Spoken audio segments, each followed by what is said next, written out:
생활 속 법률 히어로 이승우 변호사의 사건 파일.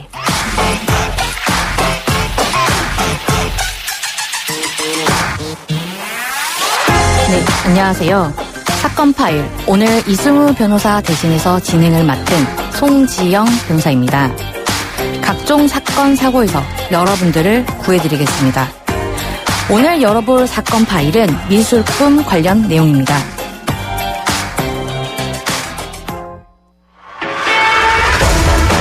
미술품 양도 차익의 일부를 작가에게 지급하는 미술품 재판매 작가 보상금 제도, 일명 추급권 제도의 연내 도입이 추진됩니다.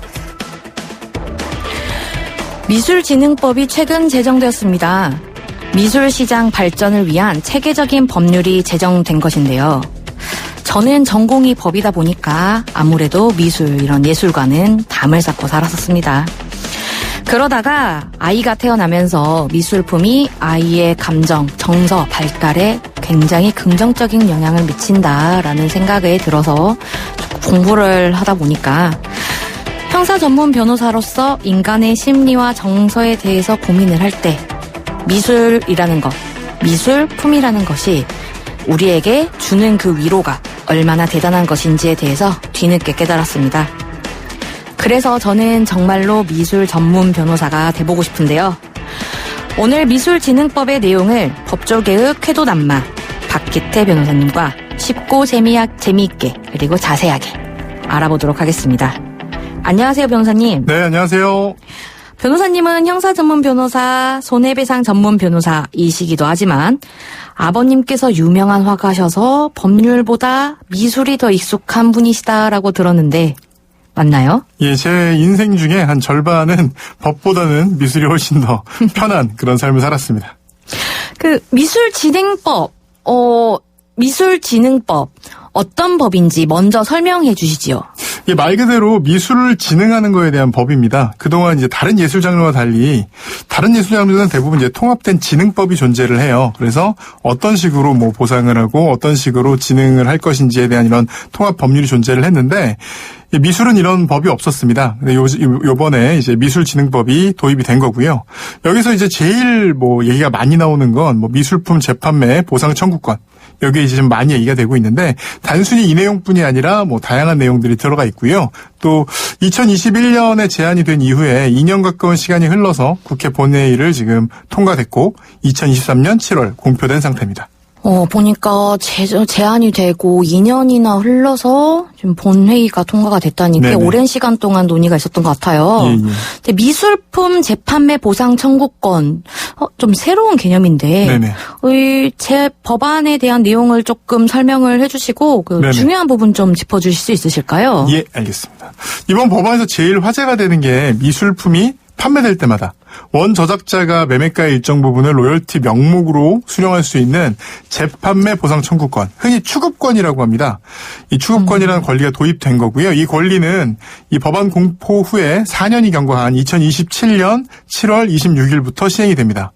뭐 이 재판매 보상 청구권은요.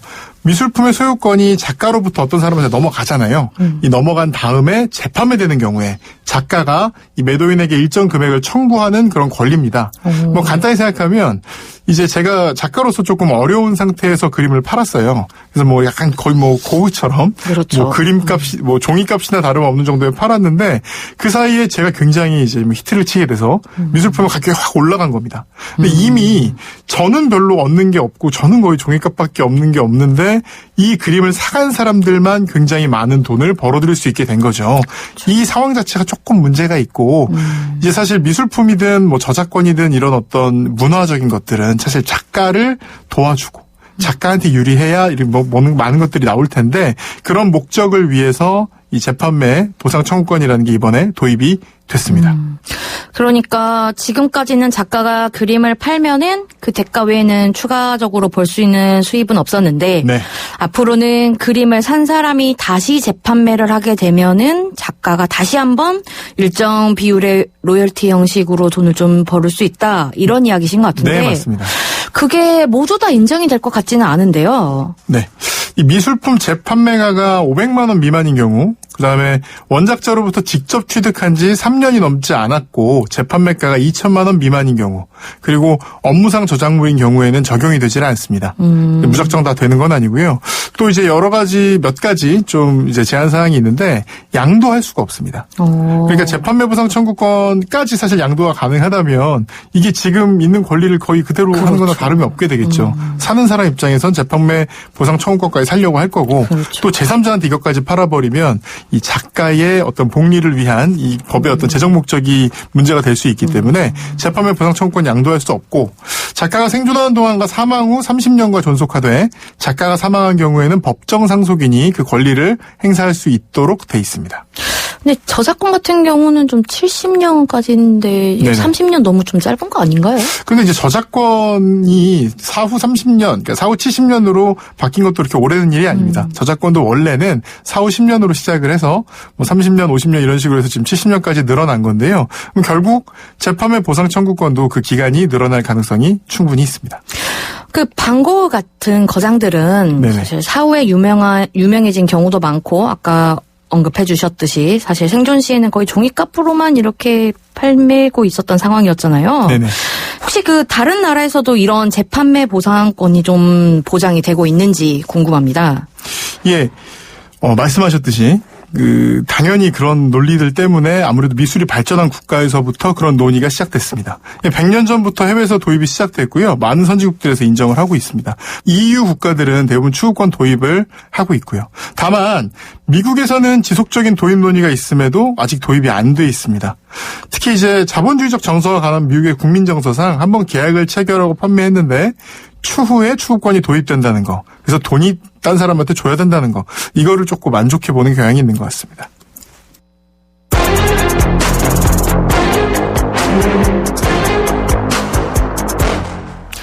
그렇다면 재판매 보상 청구권이 도입되면서 일어날 수 있는 변화점들, 변호사님은 어떤 것들이 있으실 거라고 보여지세요? 이 재판매 청구권은 화가의 권익을 획기적으로 보장할 수가 있고요. 또 이런 점도 있습니다. 미술품 거래를 좀 활성화시킬 수 있는 부분이 있는데요. 화가가 원래는 너무 싼 가격에 그림을 팔면 안 돼요. 이 그림으로 벌 수 있는 돈이 전부기 때문에. 그러니까 이제 기다리거든요. 그래서 미술품 거래가 좀 안 이루어지는 부분도 있었는데 이렇게 추급권이 생기면 나중에 어차피 추급권 행사를 할 수 있으니까 지금 조금 싸게 파는 게 가능해져서 결국 이제 생존 작가로부터 구매하는 경우가 좀 늘어날 것 같습니다. 반면에 현재 그림을 이미 사서 가지고 있는 콜렉터의 경우에는 재판매 유인을 조금 줄이기도 해요. 사실은 세금이나 마찬가지로 3%에서 5%가 이제 없어지는 거거든요. 그래서 미술품 컬렉터보다는 작가를 위해서 유리한 제도라는 면이 있습니다. 그래서 결국은 중요한 건 요율을 정하는 거거든요. 그래서 좋은 미술 작품을 많이 생산해내도록 이 재판매 요율이 중요한데, 프랑스, 독일 이런 데서는 약간 금액이 높아지면 높아질수록 금액이 제일 낮으면 4%, 금액이 좀 높아지면 1%까지 낮아지는 식으로 보상금 요율이 점점 낮아지고 있습니다. 우리나라도 여기에 대해서 좀 치열하게 논의 중이고요. 대통령령으로 정하는 걸로 해서 현재 딱 정해지지는 않았는데, 고가의 미술품일수록 보상금 요율이 낮아지는 것 자체는 아마 동일할 걸로 보입니다. 이 법을 통해서 어쨌든 미술 시장에는 활력이 생길 것 같아요. 변호사님은 혹시 어떻게 보시나요? 이 전제 조건이 있어요. 왜냐하면 사인과 사인이, 미술품 가진 사람이 그냥 몰래 딴 사람한테 팔 때 이 거래가 어떻게 이루어지는지 어떻게 알고 작가가 이제 청구를 하겠습니까? 그래서 이렇게 권리만 보장을 했다고 해서 실제로 이게 이루어지지 않을 수가 있습니다. 그래서 현재 음악이나 방송에 대해서 신탁관리단체가 사용료 및 보상금을 이제 청구를 해서 징수를 해서 권리자들한테 분배를 하잖아요. 그렇죠. 이런 식으로 유관단체를 통해서 징수 분배가 이루어져야 되고요. 또 필연적으로 미술에 대한 통합 정보 시스템이 필요합니다. 그래서 통합 정보 시스템 상에서 누가 누구한테 거래가 됐고, 이 그림은 그래서 진품이고, 이 그림은 그래서 조금 가품이다. 이런 것들이 이제 나올 수가 있고요. 그리고 얼마에 어떻게 거래됐는지가 이제 투명하게 드러나서 이 추급권을 청구하는 것도 좀 용이해질 겁니다. 이 새로 진행되는 미술진흥법에서 이런 미술진흥 전담기관, 통합미술 정보 시스템 이런 만들고 정비할 책임을 지도록 했습니다. 오늘 말씀 고맙습니다. 지금까지 박기태 변호사와 함께했습니다. 네, 감사합니다. 감사합니다. 생활 속 법률 히어로, 오늘 진행을 맡은 송지영 변호사였습니다. 내일도 사건에서 여러분들을 구해줄 사건 파일 함께 열겠습니다.